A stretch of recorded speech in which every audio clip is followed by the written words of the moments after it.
Good evening. Welcome to it is the March 26th Planning Commission This is meeting. not a joint meeting with the Board of Adjustment. I should have corrected that on the agenda. Perfect. So we'll call this to order. If we can join me for the Pledge of Allegiance. Pledge allegiance to the flag of the United States of America and to the republic for which it stands, one nation, under God, indivisible, with liberty and justice for all. Denise, if you could call a roll. Sure. Good evening, everyone. Chairman Ledoux, Here. Vice Chair Willett, Here. Commissioner Clark, Here. Commissioner Clement, Here. Commissioner Souther, Here. Commissioner Smith, Here. Commissioner Maleko, Here. Councilmember Maloney. Here. And if we could get approval of the minutes from the February 26th, 2025 Planning Commission meeting. If there are any comments or corrections, otherwise a motion and a second. I'll make a motion. Thank you. Is there a second? I'll second it. Perfect. Denise, can you call roll or vote, I guess? Commissioner Souther, Aye. Commissioner Clark, Aye. Chairman Ledoux, Aye. Vice Chair Willett, Aye. Commissioner Clement, Aye. Commissioner Smith, Aye. Commissioner Maleko. Aye. On tonight, we do not have any public hearings. But we do have a discussion item, the Canyon City Multimodal Master Plan. If we could get a presentation from staff. So before I hand this over to our Public Works Director, Leo Evans, those of you who are on Planning Commission or Council when we adopted our comprehensive plan in 2021 will remember that in addition to a number of items, it made recommendations for steps that the city should be taking to implement some of the recommendations. One of those steps was a multimodal transportation plan. And in fact, that was completed last year, and Leo here was in charge of that project. So that we're not only coming back to Planning Commission to report that this is one of the successful completions of recommendations in the comprehensive plan, this will potentially affect decision-making for land use applications that come before Planning Commission going forward. So with that, I'll hand it off to Leo. All right, good evening, thank you all. If you saw the city commission presentations or where we talked about this, it's a very similar presentation tonight, so I will go through it rather quickly and leave some time for questions and discussions on how this could impact the planning commission at the end. So we'll kind of cover the entire development of the process and the plan, and then really spend a little time at the end talking about how this impacts the planning commission. As Patrick mentioned, this was born out of the 2040 comprehensive plan, identified this as a goal. When I came on city staff, we had already, as a city, obtained a grant to help fund this project. The development of this plan was largely paid through a CDOT grant.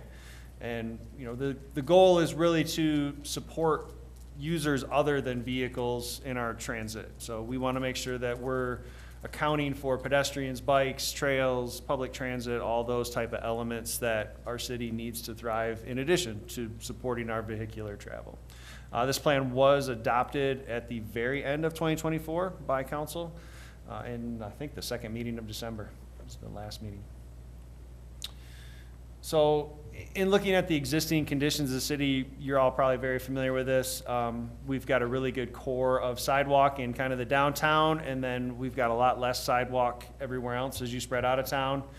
I was honestly not aware of it until we developed this plan, that we do have a very small designated bike route system. Prior to this plan, it was very limited to just a few signs, Skyline Drive and some stretches of Main Street, and a very robust and healthy trail system in and around the city. Transit is, pretty limited in town. We do work through Fremont County, and the Golden Age Center provides the on-demand service, and then the Mustang does have a route that traverses through US 50, though currently no stop within Canyon City. Another part of looking at the existing conditions and kind of assessing how to best support this was to look at the travel patterns of the community. The consultant that we hired has access to data that all of our cell phones track for our locations. So they use that to compile kind of what the average trip is. And the big takeaway really is that 50%-ish of all trips in Canyon City are 10-minute trips or less. So that's a 10-minute trip is the kind of trip that if you had a good sidewalk and bike route system could potentially be converted into those uses, if that makes sense. I understand that doesn't make sense for anybody, but those are kind of the people that you're trying to build this plan for, to maybe encourage or offer other opportunities for modes of travel around town. We looked at the existing crash conditions of the city. We evaluated 5 years of data that's available through CDOT, plotted every crash within the city, categorized them by type, identified hotspots. It probably is no surprise to anyone, a majority of our crashes in town are along Highway 50, far and away. Highway 50 and State Highway 115 are the biggest crash areas in town. Main Street has quite a few. The caveat I always add is that those are usually very low consequence, minor property damage type crashes. So we do get a lot of those for vehicles backing in and out, or side swipes as people are parking, things of that nature. I will, point out one success we've had already with this. We used this data to apply for a grant to make improvements at the intersection of Central and Orchard, which is hard to see, but was one of the higher concentration areas that is in city control, and we're able to get a pretty good sized grant from CDOT by utilizing this data. The other things we look at for existing conditions is, what are the existing regulations and codes in place? We had some areas that touched on sidewalk, particularly like our city standards required sidewalk in most instances. We have UDC that requires, I believe, sidewalk in some areas and things of that nature. Our thoroughfare plan is our primary planning tool that advises our streets. How wide should streets be, which streets should be collectors, arterials, things of that nature. That's a fairly old plan, but still serves us very well in a lot of ways. We look at all of our project programming in terms of what the available funding is and the sources of that, and the existing plans that were already created that somewhat touched on these areas, like the Arkansas River Corridor Plan, the Eastern Fremont County Trails Plan. So those elements were brought into this plan as well. With that, we did quite a bit of public engagement on this project. Back early on, our consultant team met individually with quite a list of stakeholders. I don't know if any of you were all involved with that, but they went through and met with probably 23 stakeholder meetings individually with agencies from hospitals and school districts and the Golden Age Center, other county governments, things of that nature. We had a public survey that was open for over a month and held an open house community meeting at the start of 2024. So we used all the existing data, all the feedback from those public meetings. We break the city down into sections so we can kind of prioritize certain areas over others, and we look at what the needs are in each of those areas. So this map was kind of how the city was broken down. The US 50 corridor was treated kind of individually as its own thing. Then we had the actual areas that are within the existing city limits broken into quadrants. Then we identified the priority annexation areas from the comp plan as separate areas, as well as some of the surrounding county areas that were not part of the priority annexation areas. So out of all that, we came with a few recommendations. Obviously, we touched on, the bicycle, sidewalk, shared use path pieces of this project. This map is actually a recommendation of safety improvements that came out of that map, identifying different areas that could be evaluated for future intersection improvements or radar speed signs, things like that. The big picture was this product here, which recommends different bike routes. This is just the bike map, I'm sorry. This is all of our recommended bike routes for city. So I can't see it because the text's blocking it over a little bit, but we do have those color-coded. Purple is shared use paths that would be separated, from a road. Blue is a sharrow, so if you're not familiar, that's essentially just a pavement marking on the street that signifies that traffic lanes should be shared between vehicles and bikes. It's meant for low speed, low consequence streets where, there's not a lot of traffic or there's already quite a bit of bike traffic. Main Street was identified as one for sharrows. There's already a fair amount of bike traffic on that. It's a pretty low-cost thing. A bike lane, it would be an actual separated, not a separated, but a painted bike lane on the street. Where'd we go? Second piece was our sidewalk network. So, we have our core areas. We identified kind of a backbone network that would really support a little more walkability. The city desires to try to add sidewalks wherever we can, whenever we can. We encourage and often require all developments to incorporate sidewalk when they build streets. But this would be really your core background that would provide connectivity, hit all the major destinations, and give everyone access to what they need. And lastly was kind of a shared use path or trails component to this.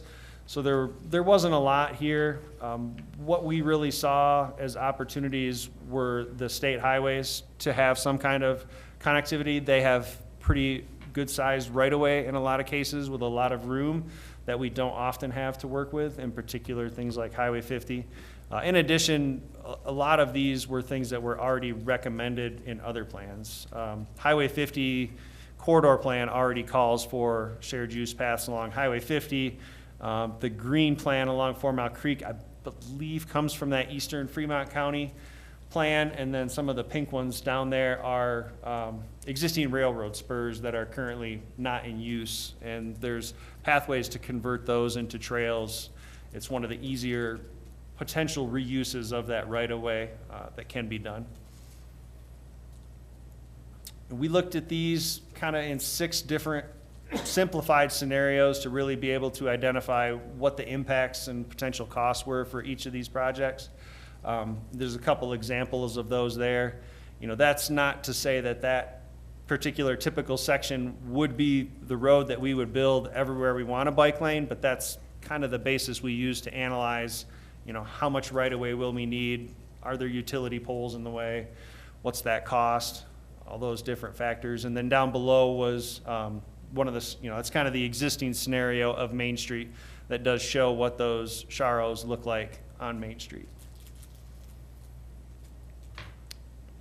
So it's a lot of pretty lines on a map, but the big picture is that it's very costly to put all this into place.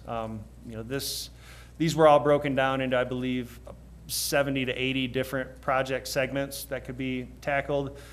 They're prioritized based on what the projected need for those would be and how well they would be utilized, as well as trying to spread the cost throughout some reasonable time frame. But at the end, this is millions of dollars worth of work potentially here that would have to take place. One of the things we discussed during presentation of this at City Council was that our 2A street program generates around $5 million a year in sales tax revenue that goes towards streets. Most of these would be eligible costs of that work, set for maybe the shared use paths that are separated. And if you were to conceive extending that program for 2 or 3 more cycles, you would pretty easily generate that much money. So it's not beyond belief that this could be accomplished within that time frame. We looked at funding sources. I talked about the 2A. That's always one. Grant funds at the time we developed this program, federal grant funds were very readily available for these type of projects. With the new administration, that is probably changed a little bit. I don't know that those type of bike and pedestrian projects will receive the same type of priority under the new government, but we just certainly don't know how that'll shake out yet. We did also suggest potentially a renewal or a revisit of the thoroughfare plan at some point in time, just to kind of catch that up and make sure this plan and that plan are staying in tune with each other going forward. So that's a lot. I did add this slide. This was kind of some of the things that I thought would probably be impactful or come before this body at some point in time. Certainly, we have things identified in those large undeveloped portions of the city like 4 Mile Ranch and the Abbey, where nothing exists today, where we'll eventually want to build something and have large-scale development there. We'll want to make sure that those PDDs include provisions for incorporating these, that, they recognize this plan exists and that their planning efforts align with this plan, which 4 Mile Ranch did take this plan into a lot of consideration in the development of their PDD and incorporation of that.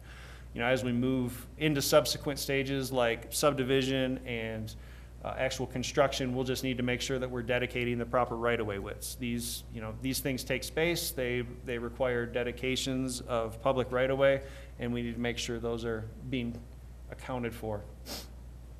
On our smaller scale developments, there's going to be limited opportunity for things like bike infrastructure. Trying to think of some of the recent things that have come up, maybe like a Dollar General discussion. Even if there was a bike lane called for on Central Avenue, there's not a lot I can ask Dollar General to build in their 150 feet of frontage on a property. Most of those are going to be projects that the city is probably going to have to take lead on. But we will still encourage sidewalk wherever we get those and make sure we're being accounting of all our pedestrian users around town. So. That was a lot. I blew through it. I think that's the end of it. But I'm certainly willing to take any questions or discuss anything that you may have on that plan as we go forward. I did have a question. Early on, you mentioned something about the intersection of 50 and Orchard. Central and Orchard, we got a grant for. Oh, Central and Orchard. If I said 50, I'm sorry, but we as a city obtained a safety grant for intersection improvements there, to add a turn lane on Central Avenue and add a overhead flashing signal, just to kind of illuminate that. We get a lot of accidents from vehicles that don't realize it's not an all-way stop on Orchard, even though it's already kind of got flashing stop signs on it. It's one that does pop up quite a bit. Thank you. There was, the plan at that intersection actually called for a roundabout. Is there a reason that wasn't pursued? The right-of-way was restrictive, and it's all developed houses right now. I think a roundabout would work well there, as it would on some of the other ones on Central, but the right-of-way is restrictive right now. And my impression was the city didn't have any interest in pursuing any kind of condemnation or anything like that that would be required to obtain what we would need for that. Is that same issue going to present itself at Field and Central? Potentially, yes.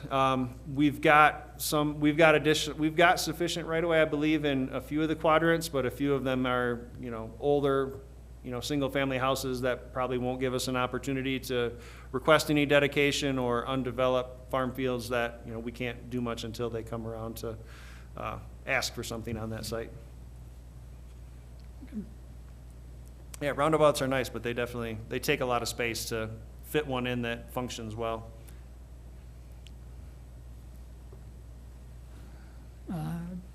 The multi-use path on basically Highway 50 up 8 Mile Hill, is that, and I guess how does that tie into the current 8 Mile Hill project? And I guess.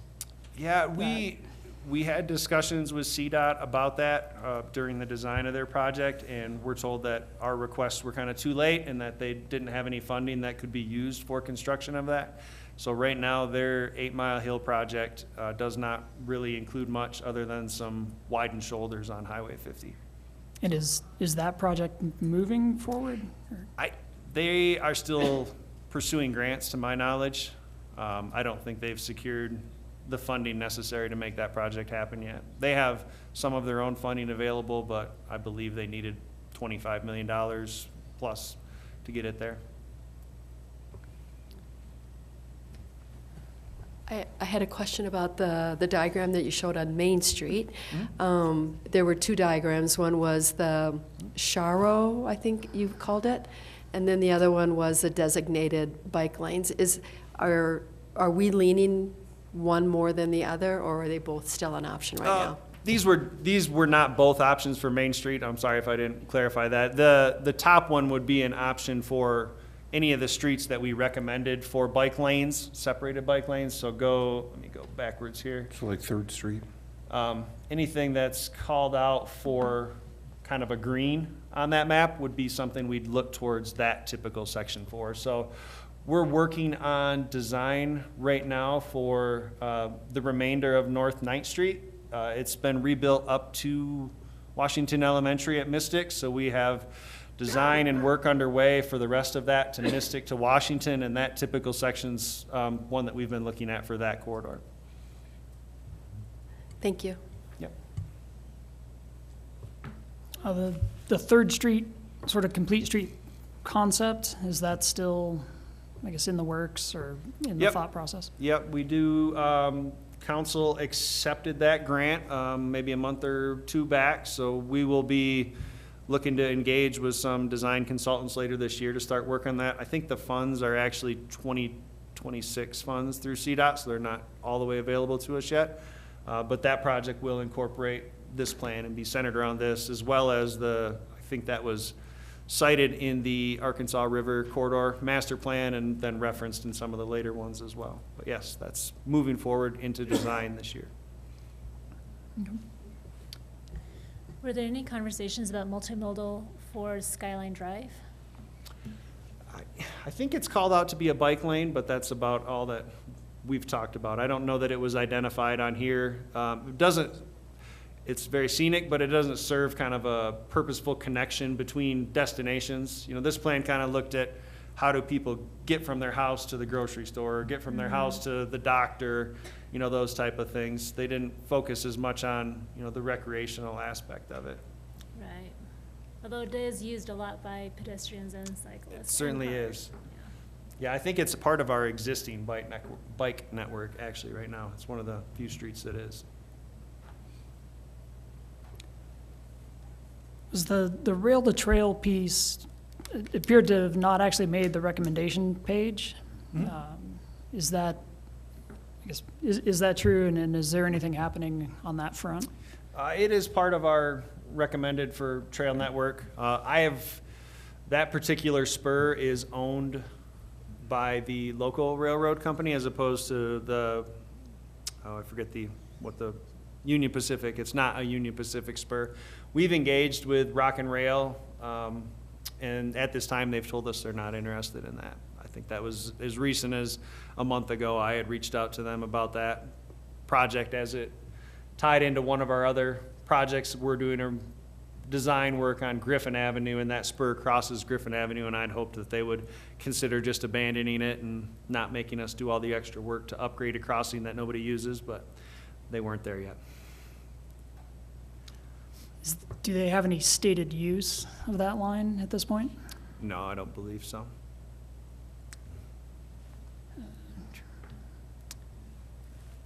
And then one of the pinch points on the east side of town is 4 Mile Creek.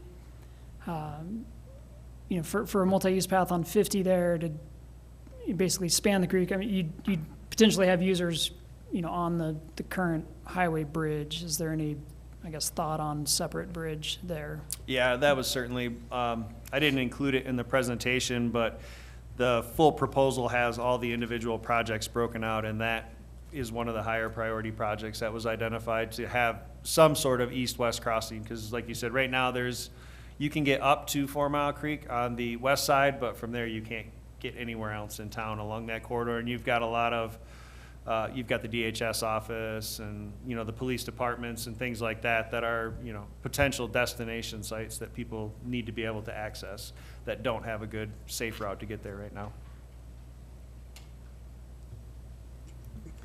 What are the next steps after this is adopted? We've started to utilize it. We utilize it in our budgeting and planning efforts year to year. As we come with projects, you know, as we're looking at 2A projects, we're using this to kind of guide our decisions and our directions. We've been using it to apply for additional grants from CDOT. There's always opportunities that come up. We recently got notice unofficially that we'll be getting a grant for replacement of all the sidewalks along 15th Street from the roundabout up to the hospital. So that'll be a good project. That was another one that was within the early 5-year window of our plan. So Yeah, that's kind of the big piece of it. We look at it for any of the developments. Like I said, we used it heavily during the 4 Mile Ranch review and their PD updates to make sure that we're incorporating all these design elements and had plans for these features. And when it comes to subdivision design going forward in areas like 4 Mile Ranch, this plan will come into play when it talks about the design of certain streets that are going to be providing access to these new subdivisions. So this will inform some of the issues that come before Planning Commission on future land use applications.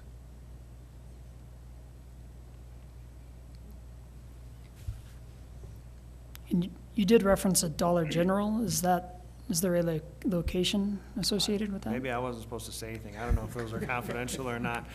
We- Patrick will pinch me if I'm We, not supposed to. we have an active application for Dollar General to go in at Field and Central. It is currently going through site plan evaluation. That's an administrative process. We should hopefully have that wrapped up before, end of April, beginning of May timeframe. They have not yet submitted building plans, so I don't know how that may delay them being able to actually start construction, though. Have we looked at dedication for future roundabout in that review? I would have to go back and look. We would have looked at the right-of-way dedication, and I can't remember if our comments included that off the top of my head. It was a couple weeks ago. I believe we got some right-of-way when it was platted as a lot. And I When think it was, subdivided. I think it was subdivided, and at that time, we got a right-of-way dedication along a portion of both Field and Central. But I can't speak to the other intersections. We have not had any active applications at the other 3 corners of that intersection. I'll follow up with you. I can't recall off the top of my head. I looked at a lot of things on that site. It had a lot of things that we had to take into consideration, and that one's blanking on me right now. And I know when Planning Commission switched that to commercial, there was significant, I guess, restrictions on the commercial use of that. Presumably Dollar General fits in that. Okay.